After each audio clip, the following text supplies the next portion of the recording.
직전에 우리가 이제 여기서 이제 로우가 이거죠, 이거.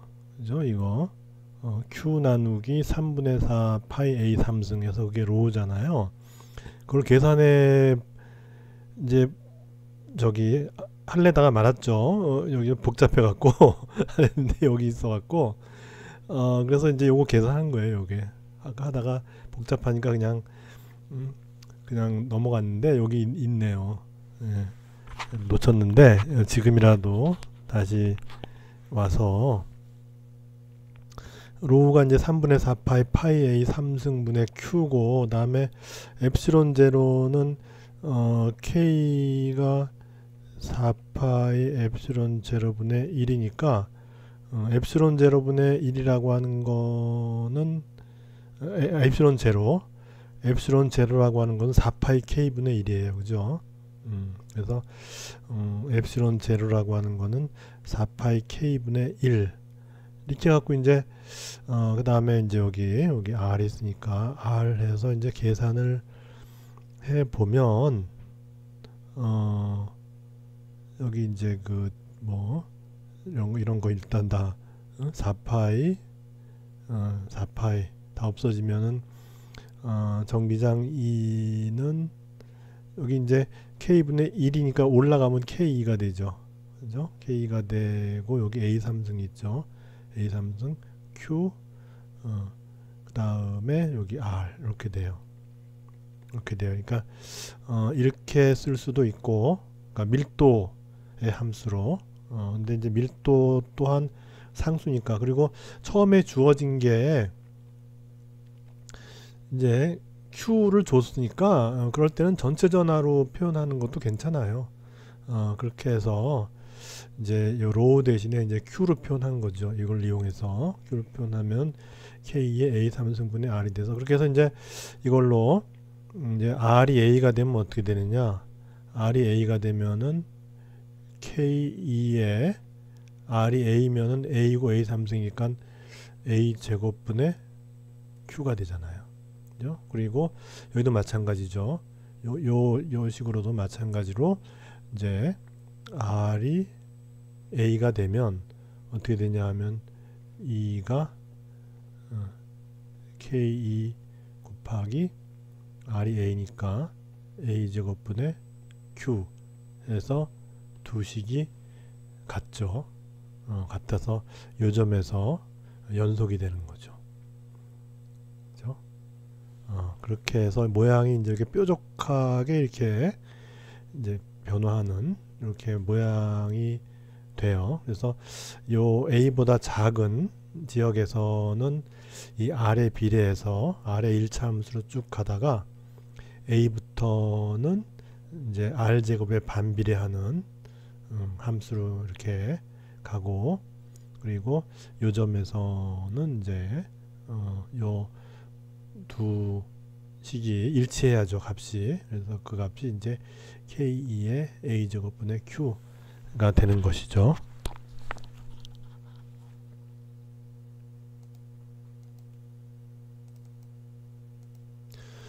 그 다음에 이제 그 문제인데,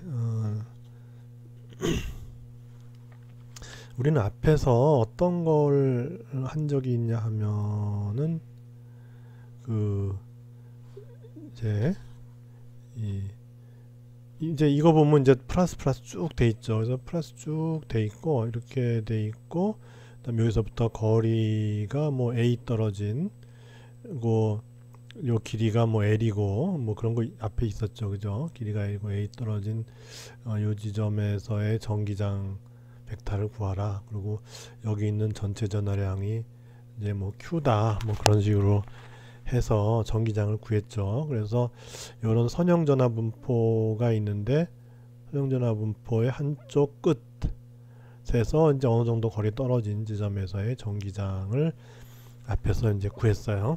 근데 이건 어떤 건가 하면 이제는 이 선형 이런 이제 전하 분포가 균일하게 똑같죠. 밀도 람다의 크기로 균일하게 이렇게 있는데 근데 이제 여기서부터 이제 이쪽 이 길이 쪽으로가 아니고 수직한 수직하게 R 떨어진 지역에서의 전기장이 어떻게 될까 하는 것이죠. 근데 여기서는 쉬웠죠. 우리 계산 간단하게 했죠. 그죠? 계산 아주 깔끔한 적분으로 해서 요점에서의 전기장의 방향은 뭐 여기 이 연장선상 이렇게 해서 연장선상으로 해서 이렇게 전기장의 방향이 정해지고 크기도 적분에 의해서 아주 깔끔하게 구했어요. 그런데 이 경우는 사실은 이제 이와 같이, 그리고 길이도 L로 유한하죠. 그죠? 중요한 건 여기 길이가 L로 유한해요.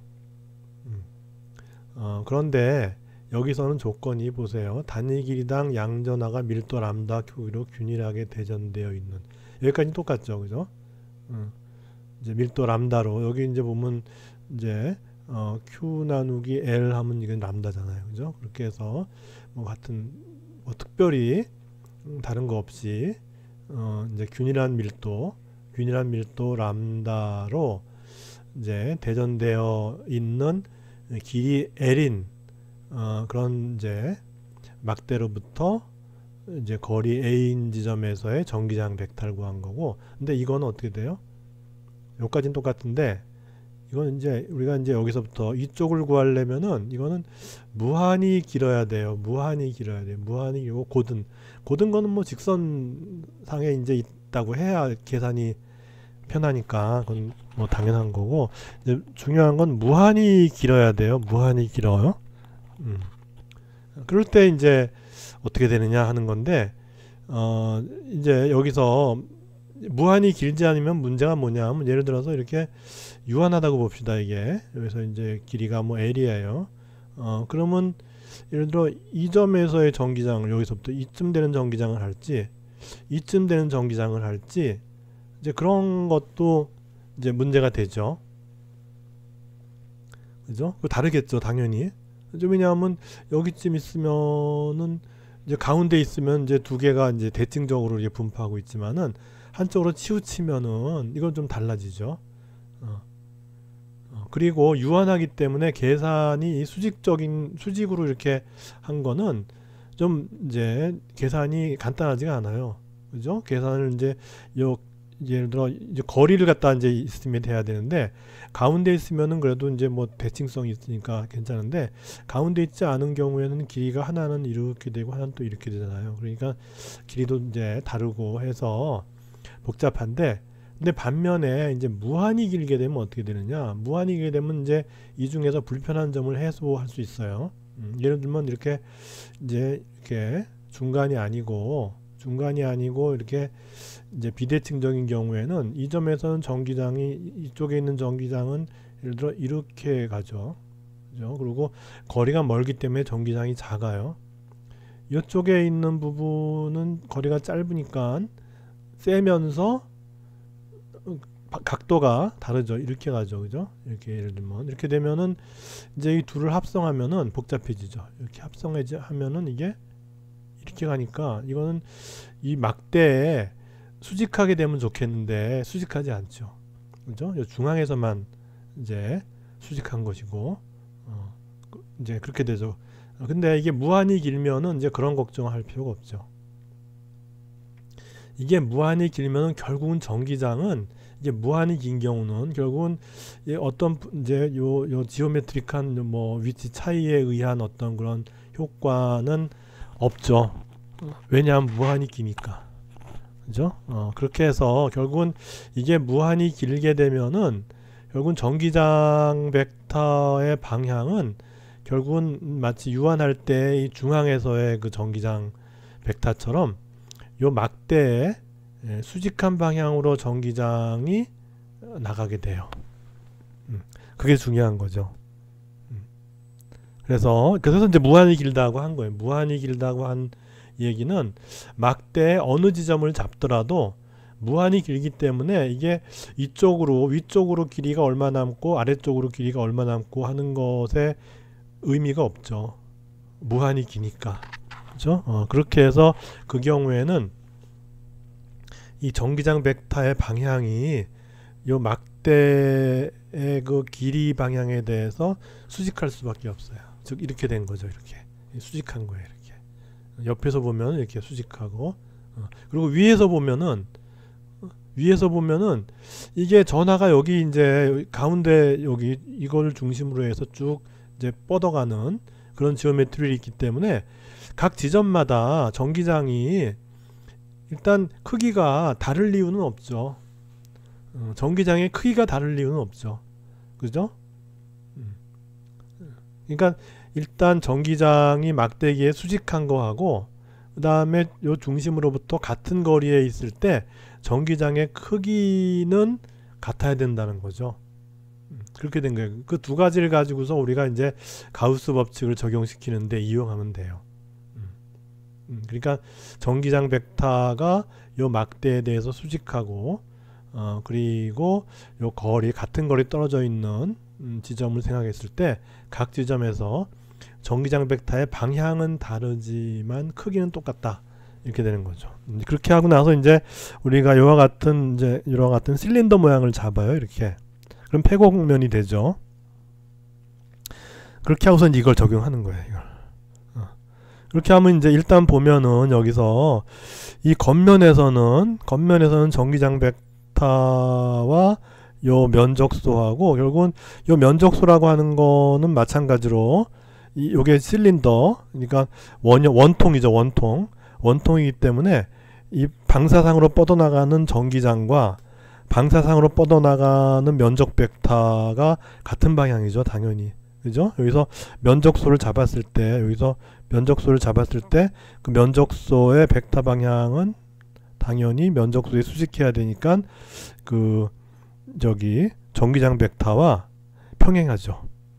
그죠? 그렇게 되는 거예요. 그렇게 되죠. 그렇게 되고, 그 다음에 이제 이쪽은 어떻게 돼요? 이제 이 실린더 패곡면을 만들어야 되니까 다 덮어야죠. 이렇게 다 덮어야 되는데, 실린더의 이 윗면에서는 어떻게 되죠? 이 윗면에서는 면적 벡터가 다르죠. 윗면에서는 면적 벡터를 이렇게 잡으면 이거는 면적 벡터를 이렇게 잡아야죠. 그죠? 이 면에 수직해야 되니까. 그죠? 이 면에 수직해야 되니까 여기서는 이렇게 잡아야 되고, 이 아랫면에서는 면적 벡터를 이렇게 잡아야죠. 그죠? 그렇게 이제 면적 벡터의 방향이 다르니까 일단 그걸 갖다 이제 이렇게 사이드라고 하면 옆면을 말하는 거예요. 여기가 사이드고, 그 다음에 플레인은 이제 평평한 면, 여기를 말하는 거예요. 물론 여기도 플레인이죠. 그죠? 그 둘로 나눠서 보자는 거죠. 그렇게 해서 일단 플레인부터 볼까요? 플레인부터 보면, 플레인에서는 지금 요점에서의 전기장을 보면 전기장은 하여튼 여하간에 방사상으로 이렇게 뻗어나가는 방향이고, 면적 벡터는 요 플레인에 수직하니까 결국은 전기장 벡터와 면적 벡터는 수직할 수밖에 없어요. 그죠? 여기도 마찬가지. 전기장은 이렇게 뻗어나가고, 면적 벡터는 이렇게 이제 바로 내려가니까 여기도 마찬가지로 전기장과 면적 벡터는 서로 수직할 수밖에 없어요. 따라서 이 플레인에 대한 이 전기장 벡터와 면적 벡터의 스칼라 프로덕트는 0이 돼버려요. 그 다음에 이제 사이드만 남았는데, 이 사이드에서 아까도 얘기했지만은 원점으로부터 같은 거리에 있는 원 주상에 있는 전기장 벡터니까 크기는 다 똑같아요. 크기는 다 똑같고, 그 다음에 DA를 했을 때 DA 방향과 평행하니까 E.DA는 그냥 2 곱하기 DA가 되죠. 이거 그냥 인테그랄 이거에 대해서 2 곱하기 DA가 되고, 또 같은 수법으로 이 모든 점에서 전기장이 일정하기 때문에 이건 일정하니까 바깥으로 나가서 2 곱하기 DA 해갖고서 이제 2 곱하기 요 사이드의 면적 A를 해주면 되죠. 그거 이퀄 엡실론 제로분의 요 실린더 내에 들어있는 전하량이니까, 그렇게 되면 이제 엡실론 제로분의 요 실린더 내에 들어있는 전하량은 바로 요 밀도 람다 곱하기 요 실린더의 길이를 L이라고 했을 때 L 이렇게 되죠. 그죠? 그래서 엡실론 제로분의 Q인데 Q가 선밀도 곱하기 길이, 즉 람다 L이 되는 거예요. 그렇게 해서 2 곱하기 A가 엡실론 제로분의 람다 L이 되는 거죠. 그죠? 그러면 이제 2 곱하기 A를 구해야 되는데 A는 뭐냐 하면은 바로 요 실린더의 건널비인데 건널비는 바로 2파이 R 요 둘레의 길이 곱하기 L 하면 되죠. 그죠? 그래서 그 건널비 A는 2파이 R 곱하기 L이에요. 곱하기 이제 전기장의 크기 한 것이 엡실론 제로분의 람다 L 이렇게 해서 이제 L은 이렇게 상쇄가 되고 그래서 이 여기 전기장 벡터의 크기는 2파이 엡실론 제로 R분의 람다 이렇게 되고 방향은 요 저기 우리가 가상의 이 원통을 그렸을 때 원통면에 수직하게 나가는 방향이 바로 전기장 벡터의 방향이 될 거예요.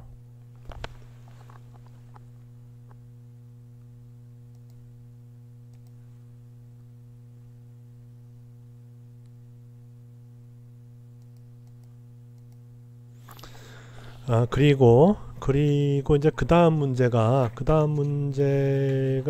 이제 평면판이 있는데 이 평면판이 있어요. 평면판이 있는데 이제 우리가 22장의 마지막 문제에서 두 개의 평행한 판이 있다 그랬죠. 두 개의 평행한 판이 있는데 거기서 전기장이 이렇게 이제 수직하게 판에 이쪽이 이제 플러스고 이쪽이 이제 마이너스 이렇게 있으면 전기장이 모든 점에서 뭐 이 점에서도 이렇게 되고 여기서도 이렇게 되고 뭐 여기서도 이렇게 되고 전부 다 크기도 같을 뿐더러 방향도 같아요. 즉 방향은 요 평면판의 수직한 방향이죠. 그죠? 그렇게 된다는 거예요. 그렇게 되는 걸 알았고 근데 그때 이제 전기장의 크기가 얼마인지는 얘기 안 했어요. 이때 그 전기장은 일정한 전기장이다 라고만 얘기했지 이 크기는 얘기 안 했어요. 근데 이게 두 개가 있다는 얘기는 일단 하나부터 시작하면 되죠. 요거 하나 이렇게 한 다음에 플러스로 해서 요거 하나 계산한 다음에 우리가 또 하나 이 반대쪽에 있는 거 마주보고 있는 또 하나를 생각해서 여기 이제 마이너스가 이렇게 같은 밀도로 분포하고 있는 다른 판을 생각하면은 아까 얘기했듯이 이전에 얘기했듯이 하나는 밀어주고 하나는 당겨주고 해갖고 크기가 2배가 된다 이렇게 하면 되죠. 그런 거예요.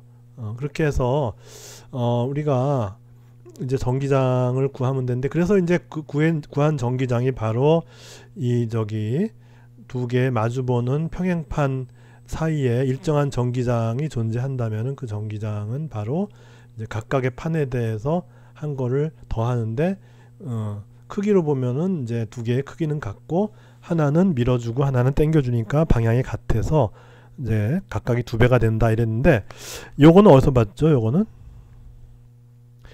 아까 우리가 이전에 우리가 이런 그 원판이 있었죠. 원판이 있었고 원판의 중심으로부터 거리 x 떨어진 지점에서의 전기장을 계산했는데 이 원판이 점점점 넓어져서 R이 엄청 커지거나 아니면 이 x가 좁아지거나 해서 R이 x보다 매우 큰 이런 조건을 만족하기만 하면 그때 전기장은 요 x의 함수가 아니고 그냥 이렇게 됐어요. 그쵸? 그럼 여기서는 원판이고 여기서는 평면판인데 어떻게 같냐? 원판도 무한히 넓어지면은 그러면 이게 평판인지 원판인지 의미가 없다는 거죠. 그러니까 이게 무한히 넓어지거나 아니면 이것이 무한히 가까워지면은 결국은 이 판이 원판이나 평판이나 의미가 없는 거예요. 결과는 같은 거예요. 그렇게 해서 이제 똑같이 2엡실론 제로분의 시그마가 나타나는데 지금 여기서는 이제 우리가 가우스 법칙을 배웠으니까 가우스 법칙을 응용해서 문제를 풀어보자는 거죠. 그래서 이제 그러면 가우스 법칙을 이제 하려면은 가우스 폐곡면을 잡아야 되는데 그 폐곡면을 잡는 방법이 현재 두 가지가 있었어요. 처음에 전하분포가 구형일 때, 전하분포가 구형이면은 어떻게 했죠? 구형이면서 이제 일정한 밀도를 가지고 있어요. 그때 가우스 법칙을 이용해서 전기장을 구하고자 할 때는 결국은 이제 이거와 이제 같은 이제 요 구형 전하분포와 같은 원점을 공유하면서 반지름이 더 큰 이와 같은 이제 구를 잡으면 되죠. 그렇게 해서 이제 구형의 이 가우스 폐곡면을 잡았는데 앞에서 이제 바로 직전에 이제 이 선형 전하가 이렇게 있을 때 그때는 가우스 폐곡면을 이렇게 해서 이렇게 이제 실린더 형태로 잡았어요. 그러면 결국은 이제 우리가 대칭적인 어떤 가우스 곡면을 잡을 때 이 두 개가 대부분이에요. 그래서 여기도 마찬가지로 실린더 형태로 잡는데 전하를 포함해야죠. 이렇게 선전하가 이렇게 있을 때 그걸 포함해서 이렇게 실린더를 잡듯이 이 경우에는 어떻게 잡아야죠? 평면이 있으면 평면을 꿰뚫고서 이렇게 이제 실린더를 평면에 이렇게 평면을 관통하는 실린더를 이렇게 만들어서 폐곡면을 잡으면 돼요.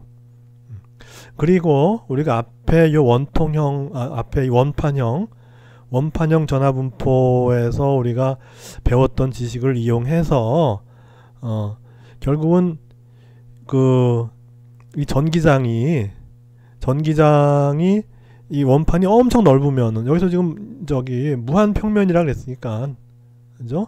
무한 평면이라 그랬으니까 이게 엄청 넓으면은 이 전기장은 콘스탄트일 거라는 거죠. 그죠? 위치에 따라 변하는 것이 아니고 전기장은 콘스탄트일 거다. 그러니까 무한 평면에서 무한 평면 바로 근처에 있는 점이나 거기서부터 좀 떨어져 있는 점이나 아니면 그 옆에 있는 점, 옆으로 많이 퍼져 있는 점이나, 그러니까 뭐 이 점이나 뭐 이 점이나 뭐 떨어져 있는 이 점이나 모든 점에다 다 똑같이 전기장이 이것처럼 크기는 같고 방향도 똑같아야 되는데, 단 이제 요게 두 개의 평판이 마주보는 데서는 이쪽이 당겨주고 밀어주고 해갖고 이렇게 이제 이쪽을 바라보지만은 요게 판이 하나만 있으면 어떻게 될까요? 전기장이 이쪽으로도 있지만은 이쪽으로도 있죠. 그렇죠? 그러면 요 판만 보면 어떻게 돼요? 이쪽으로도 있지만은 이쪽으로도 있어요. 이렇게 안 그려졌을 뿐이죠. 있는 거예요. 그러면 요 판도 마찬가지예요. 요 판만 보면은 이것도 이쪽도 있지만은 이쪽도 있어요. 이렇게 이쪽 이제 당겨주니까 이쪽도 이렇게 있죠. 그죠? 그렇게 된 거예요. 그런데 판 두 개가 마주보게 되면 어떻게 되냐 하면은 이제 여기 요 판에 대해서 마이너스니까 이쪽에서 이렇게 잡아당기는 게 있겠죠. 이렇게. 그런데 거리에 관계없다 그랬으니까 요 판에서 미는 거하고 요 판에서 잡아당기는 게 상쇄가 돼버려요. 그 다음에 여기도 마찬가지죠. 이 플러스는 이쪽에서 이렇게 되죠. 여기는 밀죠. 근데 거리에 관계없다 그랬으니까 이것도 상쇄가 돼버려요. 그러니까 이 판이 하나만 있을 때는 양쪽으로 전기장이 이렇게, 그러니까 판에 이제 서로 이제 정반대 방향의 전기장이, 물론 크기는 똑같아요. 크기는 똑같지만은 방향이 정반대가 되는 전기장이 이 판에 수직하게 이렇게 존재하지만은 요거에 대해서 마이너스 전하가 똑같은 밀도로 존재하는 두 판이 마주보고 있는 상황에서는 요 판 내부에서는 끌어주고 당겨주고 해서 두 배가 되지만 이 바깥에서는 어떻게 돼요? 서로 상쇄해요. 그렇게 해서 0이 돼버려요. 바깥에서. 그래서 바깥에는 그려주지 않은 거예요. 이 내부에서만 두 배가 돼서 요 하나가 2입실론 제로분의 시그마, 또 하나가 2입실론 제로분의 시그마인데, 그것이 이제 이 내부에서는 두 개가 더해지니까는, 그죠? 저기 2엡실론 제로분의 시그마고 또 하나도 또 2입실론 제로분의 시그마니까 두 배가 돼서 이것이 이제 엡실론 제로분의 시그마가 되는 거죠. 이 내부에서는.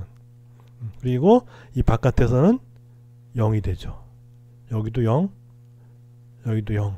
그래서 그 이제 마주보는 평행판의 특징은 외부에서는 0이 되고 내부에서는 각각의 판이 보이는 전기장의 2배가 되죠. 그렇게 되는 거예요.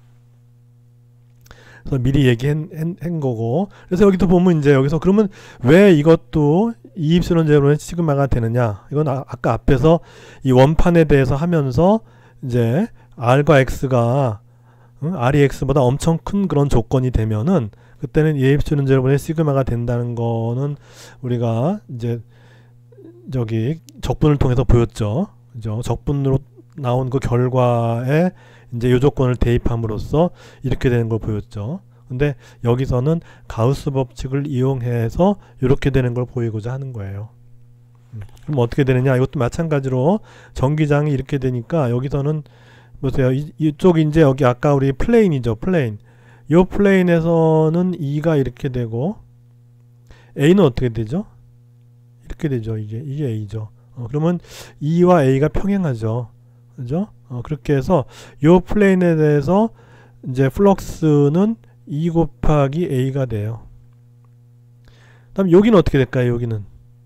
여기는 A가 이제 바깥쪽으로 나가는 거니까 이렇게 해야죠. 이렇게. 그죠? 그래서 마찬가지로 E와 A가 평행해요. 그러면 요 뚜껑에 대해서도 요 플레인에 대해서도 EA인 거예요. 그죠? 그래서 플레인에 대한 거는 EA 더하기 EA에서 2배의 EA가 되고, 그 다음에 이제 사이드를 봐야죠. 이 사이드에서는 전기장이 여기서 이제 요 평면에 수직해야 되니까 여기서 전기장은 이렇게 이제 요 실린더를 타고 이렇게 전기장 방향이 정해지죠. 반면에 면적 벡터는 요 실린더 면에 수직해야 되니까 이렇게 가죠. 그죠? 그렇게 되면 어떻게 돼요? 수직이 되죠. 그러니까 사이드에 대해서는 0이 돼버려요.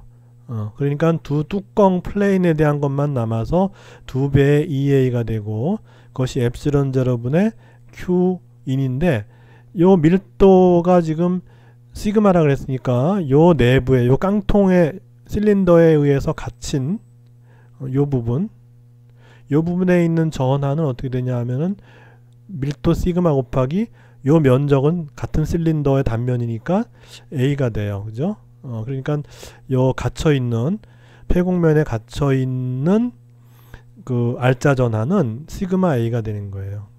그죠? 그래서 2배의 EA가 엡실론 제로분의 시그마 A니까는 A 없어지고 E는 2배의 엡실론 제로분의 시그마가 되죠. 이렇게 되죠.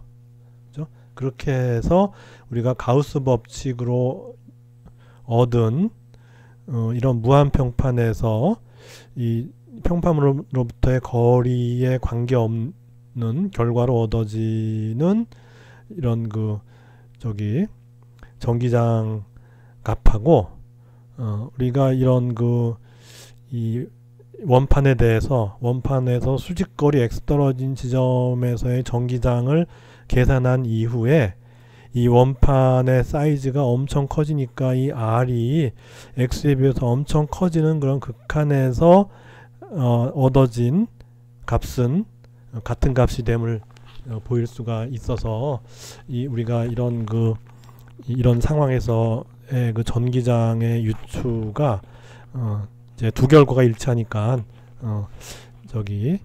그 무한 평판에 의한 이 전기장 벡터는 그 평판으로부터의 수직거리에 관계없이 이 방향은 평판에 수직하고 그 크기는 이 엡실론 제로분의 시그마가 된다는 것을 보일 수가 있었던 거죠.